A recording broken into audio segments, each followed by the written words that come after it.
Welcome, everyone, to tonight's Girlfriend Book Club monthly discussion. I'm Shelley Emling, the executive editor of the Girlfriend newsletter. I'm also the moderator of the Girlfriend Book Club. And this month, March, the 125,000 or so of you chose Theo of Golden as our book pick. And this, I have to say, we've been doing this over 5 years, and this is one of the most hyped up books I've ever seen in the book club. Everybody raves about it. Everybody says it sticks with them for such a long time that after they read it, they can't read anything else for a while because they just want to process what they read. They love it so much. And so that gave me a little bit of pause when I read it myself, because sometimes books don't live up to the hype. But this one certainly did. So we're so pleased to be welcomed tonight by Alan Levi, the author, or joined by Alan Levi, the author. So welcome, Alan. Good evening, Shelley and friends. I'm so honored to be here with you. May I begin, Shelley, with a thank you? Sure. Yeah, so, I'm not quite sure who all I'm talking to this evening, but I will assume that at least some of you have read Theo of Golden. Everybody. Yeah, as you might learn from the conversation, this is a book that was never intended to be published. And so the fact that anyone has read it has been a surprise and a very pleasant one to me. I know that no one is obligated to read anyone's book in this world, but the fact that you chose to read it and then to share it as a group tonight is a real honor to me. And so if you don't hear anything else tonight, please hear me say thank you. I'm so grateful. Well, you're very humble. This was an amazing, amazing read. And like I said, most of the book club members had said that this is like one of their favorite books of the last 5 years, and that they really couldn't read anything for a while because it was just, they loved it so much. They just had a book hangover, basically. I love it. Yeah. For a while. So I know you've been asked this question a million times, but I'll have to ask it again for our audience. Is Theo based on any person? The honest answer is, when I started writing, no. I have a brother who passed away a few years ago, and the more that I developed the character of Theo, I realized I am channeling my brother into this text. He died when he was 55, and he was already off and running to live a gloriously full life. He loved people. He seemed to love all the right things. And I'm not so sure that Theo couldn't have learned a few things from my dear brother. So if there is anyone who became the template for the character by the time I finished the book, it would have been my brother Gary. And I always have to ask this, and I'm going to ask it at the start of this interview. What was the most challenging chapter or scene or character? Was there one that was more challenging than the others when you were working on this book? Shelley, not really. I mean, the whole process was really difficult for me. This is the first novel that I ever tried to write. I did it without anyone's help. I didn't have an editor or a coach. I wish I had, but just trying to figure out how to sequence scenes, how to construct a narrative that made sense. The whole process was challenging to me. I think the start of the book was challenging because it felt slow to me all during the writing process. And I thought, I've got to get this thing up and running a bit quicker. And even by the time we published it, I felt like there just wasn't enough energy at the front end of the story. Thankfully, people have been able to endure the first 100 pages, and then I felt like it picked up. So that was the hardest part, not because the characters were difficult or anything. I just didn't quite know how to develop the old man early on and get him off and running in a way that I thought people would hang on till the end of the book. So that begs the question. I mean, I'm curious about your writing process. How many years ago did you start this? Did you start at writing some notes? Was it related to your brother and you were just, keeping a journal, or just the whole thing? You said you didn't intend really to write a book. So How did it all start out? Yeah. So there is a coffee shop in my hometown of Columbus, Georgia. And I go there frequently when I'm down there. I live about 30 miles north of Columbus now in a very small town called Hamilton. But I was in the coffee shop one day. I was waiting for my coffee order to be prepared, and I was walking around the coffee shop looking at 92 portraits that are on the wall. And I know a lot of the people in the portraits, and I've wondered, why don't they or someone who loves them buy the portraits? They're very affordable, and to me, they're exquisite. And the thought crossed my mind, wouldn't it be fun to buy all of these one at a time and return them to the subjects in the frame. So I bought 4 of them that day. Okay. and took them home with me. And the idea for that as a story started to germinate, and I began writing scenes. So I was looking at one portrait and I'm thinking, what is the story in that face? And I pretended that I was making the bestowal, and I sketched out a scene, and then I did the other 3. And I realized, okay, if I could develop a character, a central character who is the benefactor of this process, then maybe I could make a story of it. And so to answer your question, the writing was really done in fits and starts. I really did not intend to publish the book. There is a story that has been incubating in my mind for years, and I hope I'll write it one day, but I thought this would be a good chance to just test my muscle. And it was a personal challenge. So I would write a month and I'd quit for 6 months. I would get frustrated. I would quit altogether. I would pick it up again. There was something about the old man. Once I got him going, I really fell in love with him as a character. And I think he's what kept drawing me back to the process. But it probably took off and on 3.5 years to write the story. Yeah. So did you show it to people? Did when you looked at the portraits and thought of that idea, did you say to somebody, hey, do you think this would make a book? Did you bounce the idea off of people or no? I didn't, except for the artist who did the actual portraits. He's a dear friend of mine, Gary Pound, Gary with 2 R's. And he was in the coffee shop one day, and I said, hey, I've got this idea for a story. And he took a shine to it. And so he knew a little bit about what I was writing. And then I had just a handful of friends that I'm really close to. And in casual conversation, they would say, what are you doing these days? I had left music. I had been doing that for a long time. I was a judge for a couple of years. I had left that. And I was kind of in transition. And I told them I'm trying to write a book just to see if I can do it. And so maybe, I don't know, maybe half dozen, 10 people knew I was writing it. But it was done in the shadows very much. Well, I just have to ask, I know you self-published it and then you sold it to a publisher. What was that like? Were you stunned? I mean, were your friends and family members floored by your success with this book? No one more than me. I was shocked, honestly, Shelley. I've got a niece that works with me. And when I finished the book, I've got some friends and they knew that I was writing it. They asked me, what's the status? I said, it's finished. Patted myself on the back. It's in a drawer, and they said we'd like to read it. And so I said, okay, it's there's some rough edges, but yeah, you can read it. They read it, and they strongly encouraged me to do something with it. And so I said, trusting their judgment more than my own, I'll see what we can do with it. So my niece and I decided to collaborate. She works with me still, and she's just wonderful. But and we talked about maybe trying to get an agent and sign with a traditional publisher. But I said, Aaron, I'm almost 70. We're really late in the game, so it would take too long to do that process. Let's see if we can self-publish, and if we can sell 1,000 copies, I would be over the moon.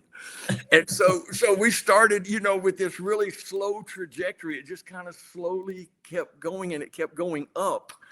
And so after about a year or a year and a half, we realized this is something. It's doing okay. And then out of the blue, we started getting some calls from agents and traditional publishers. And we finally connected with a wonderful woman named Suzanne Gluck with the William Morris Endeavor Agency. And it's really been a tremendous match. And then she got us interviews with the publishers. And so, yes, we are so shocked, and we are beyond grateful. Because this exceeds our wildest dreams. And we're just really happy that people seem to be enjoying the book. I think that's the most gratifying piece of this whole thing. Well, I just have to ask you about your background. You mentioned it a little bit there, that you describe yourself on the back cover as an attorney. You were an attorney, a judge, singer, writer. Just can you tell me a little bit, or tell us a little bit about your career path? Because somebody in the book club did ask, how did he know so much about art and music? So I think probably your background would lend itself to that. If you could tell us just how this all kind of transpired. Yeah, sure. I was very blessed to grow up in a wonderful family, mom and dad, brother, 3 sisters. Just kind of a run-of-the-mill family, but we got along nicely and are still good friends. I graduated high school, ended up going to the University of Georgia, got an English degree.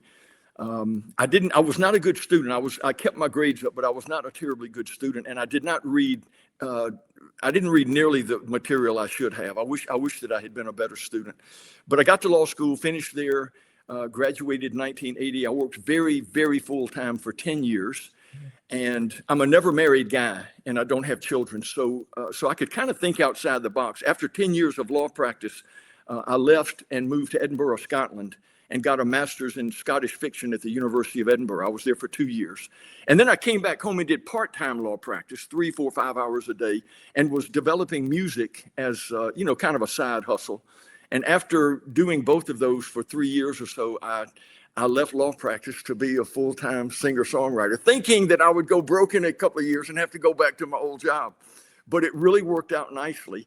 I had a microscopic but very loyal following, people who I still consider dear friends to this day, many of them. But I did that for about 20 years until my brother got sick. And when he got sick, I left music and stayed home with him for the year that he slowly trickled away from us. And when that was done, I was really tired. I was already pretty tired of traveling, especially the way that I used to do it. And so I decided to stay home as much as I could.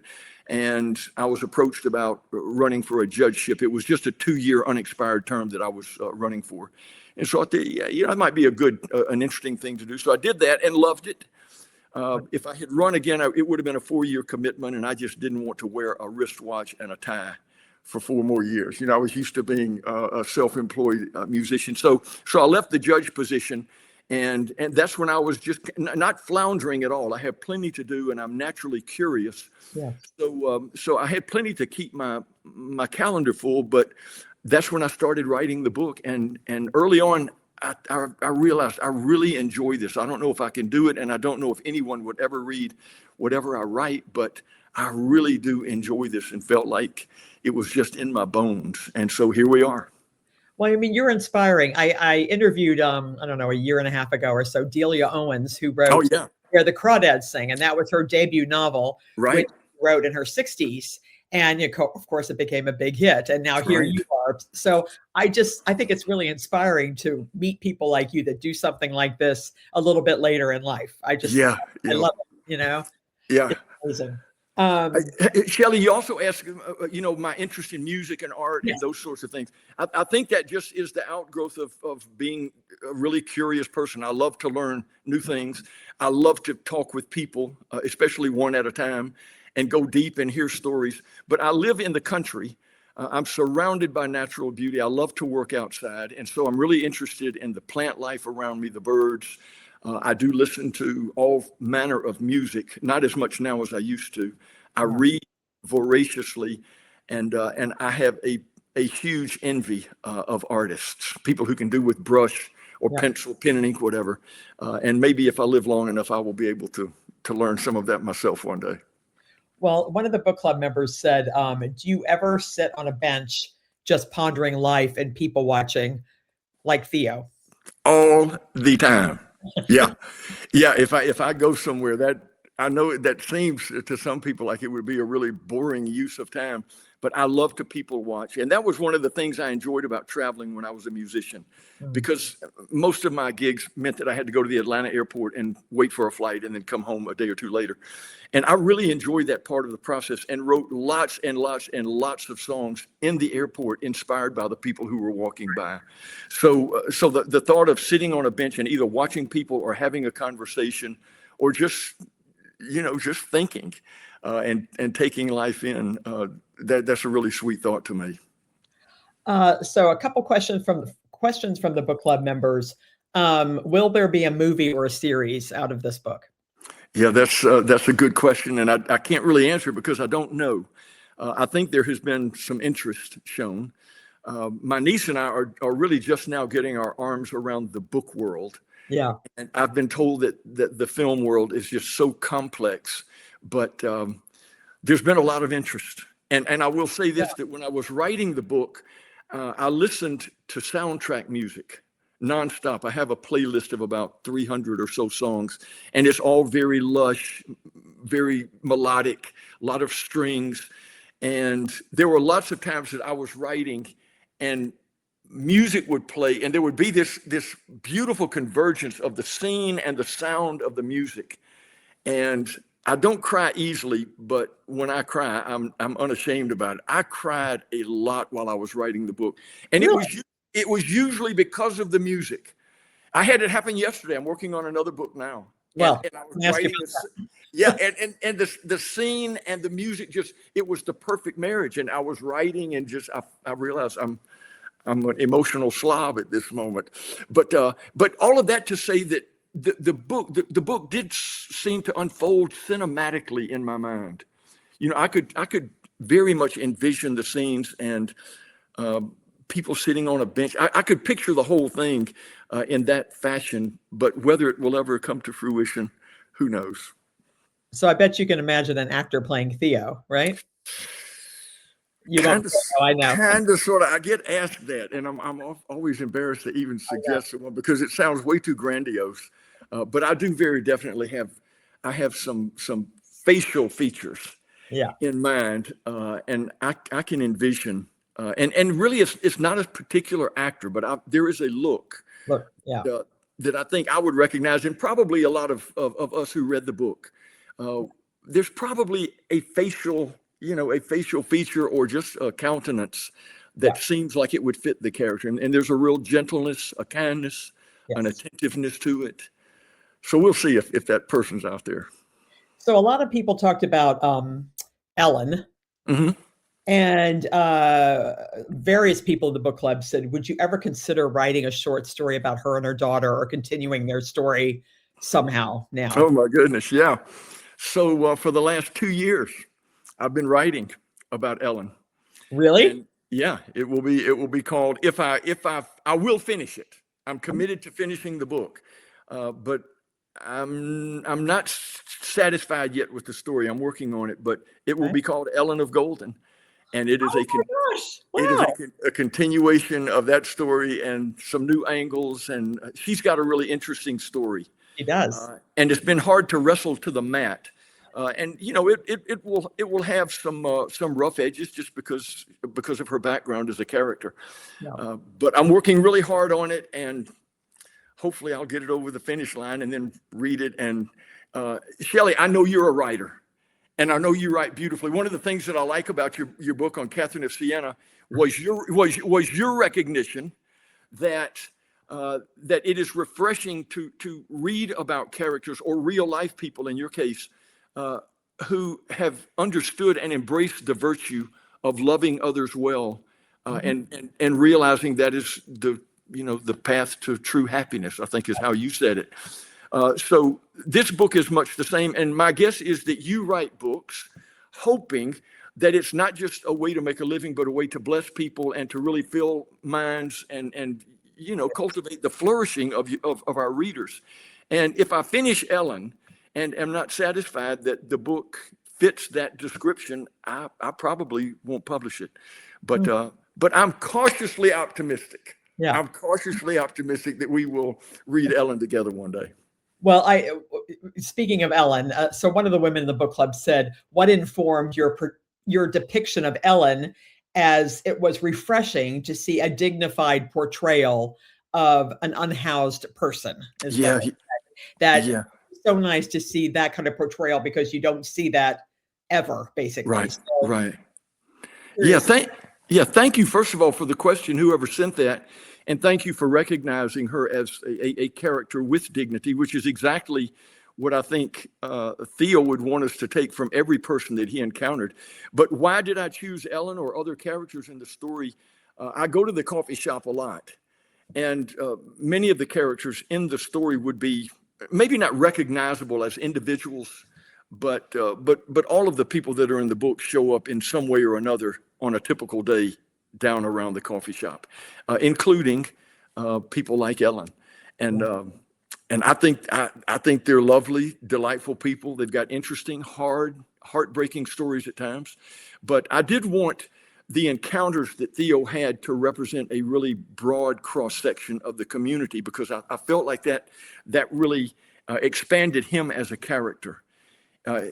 I think that we've used the term a lot in recent years, living in silos with people just like us. And I wanted Theo to be a person who broke that mold and was able to reach across, pretty much every line imaginable: age, race, economic circumstance, all of that. And he could see the image of God in everyone and embrace it and love them. So you just said you're an avid reader earlier. Yeah. Is there an author that you could recommend to the rest of us, or a book that you just finished in the past year that you would love for us to read? Yeah. So let me make a disclaimer first. I am an avid reader, but I am a really poor reader. I read slowly.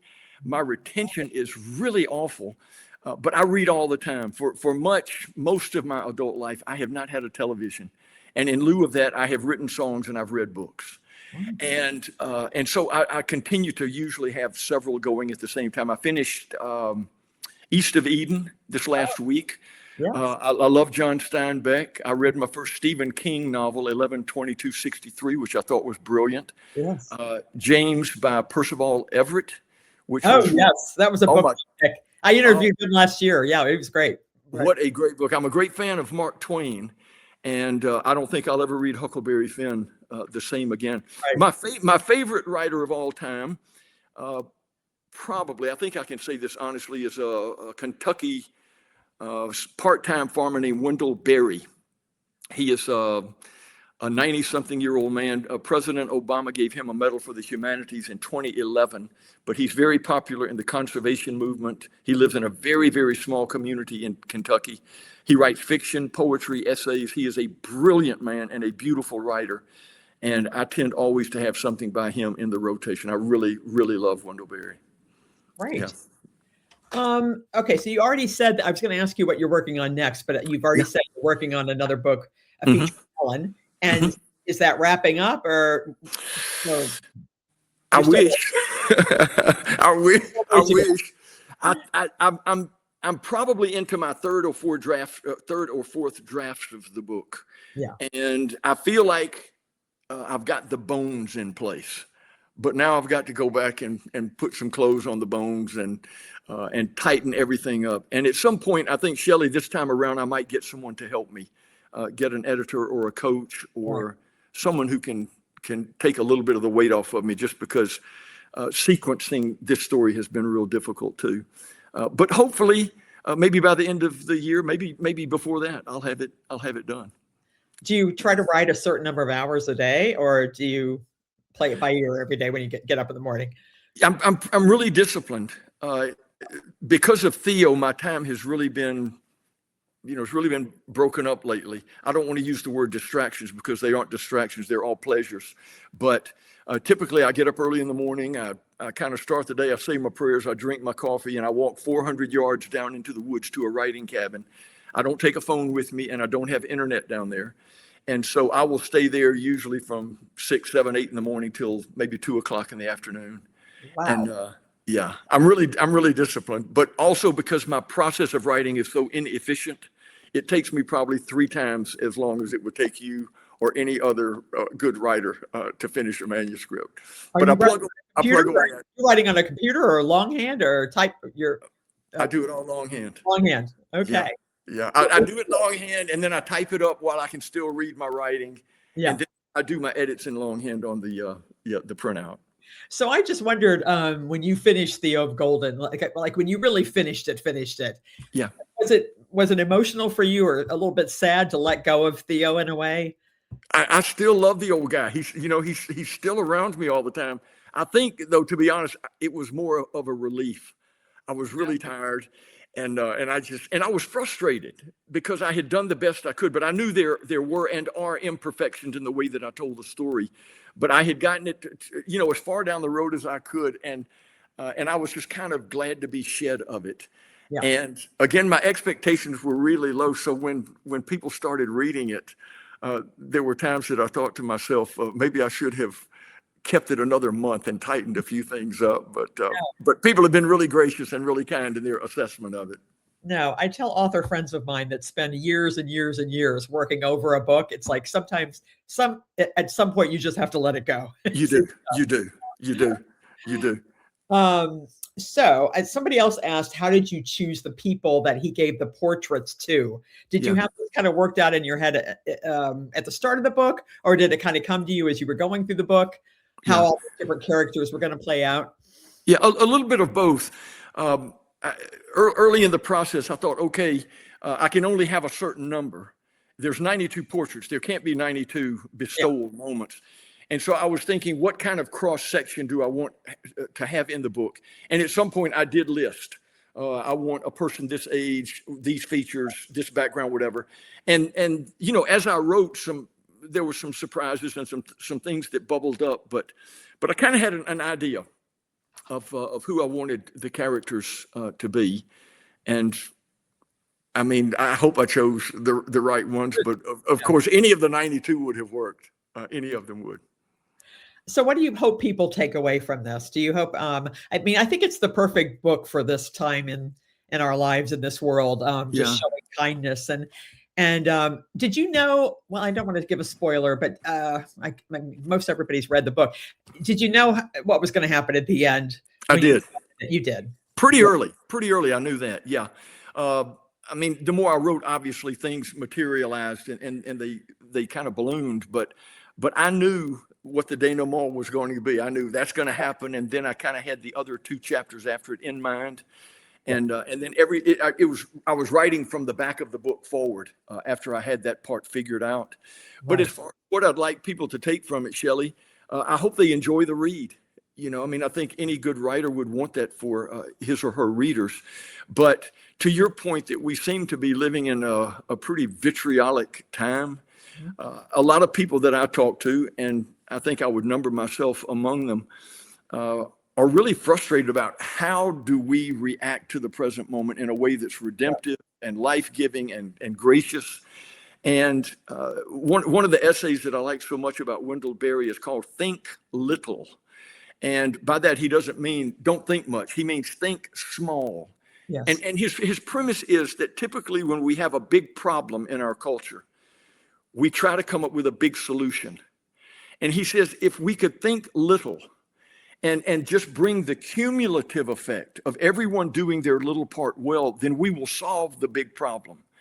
And so I think that in some sense, Theo is a prescriptive character. He gives us a way to use our days well, and that is to fill them with little, nameless, unremembered acts of kindness and love, and to just keep doing the same small things well over a long period of time.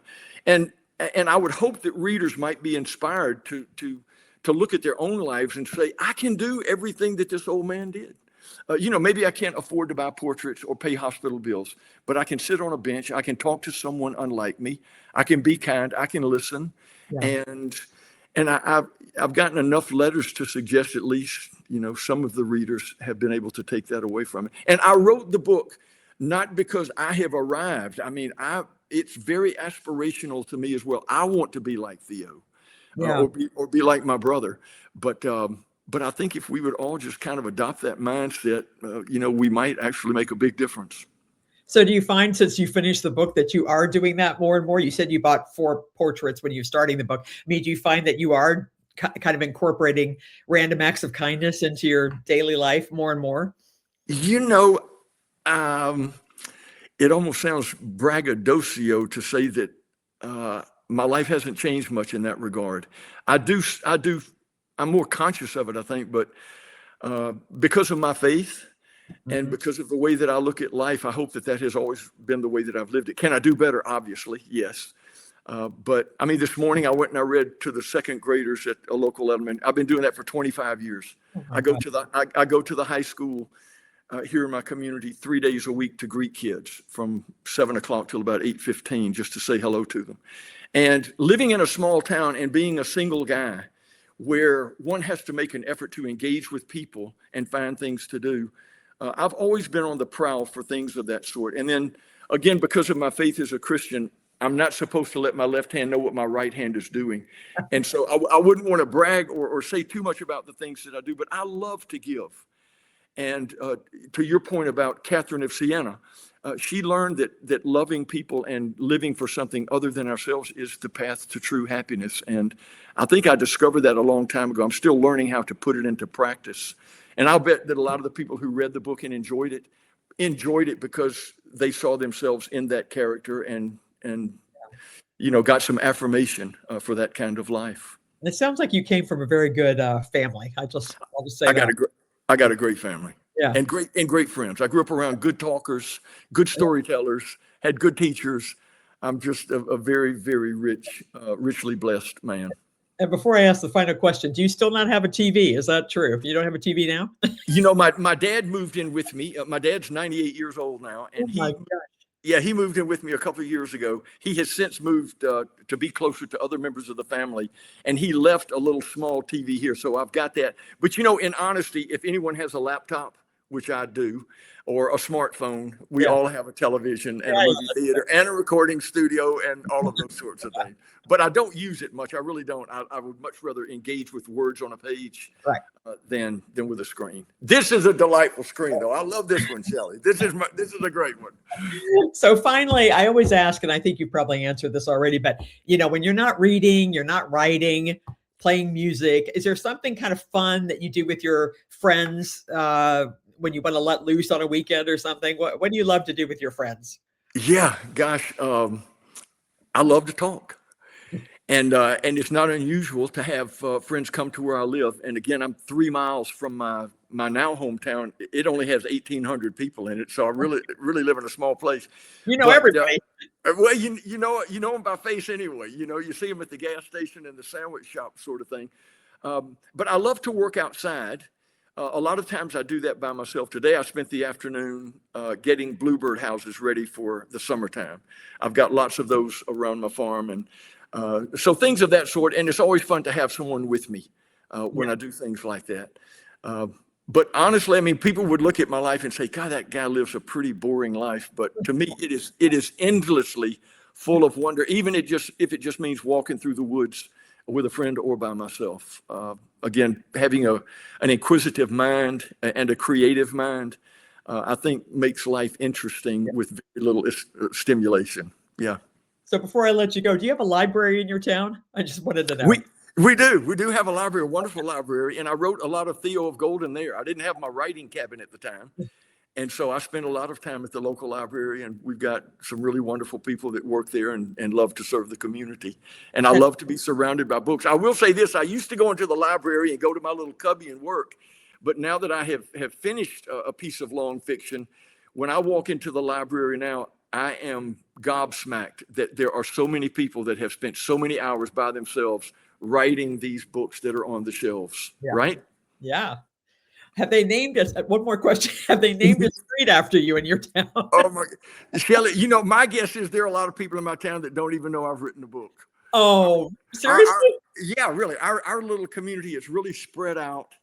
And I mean, the word is getting out.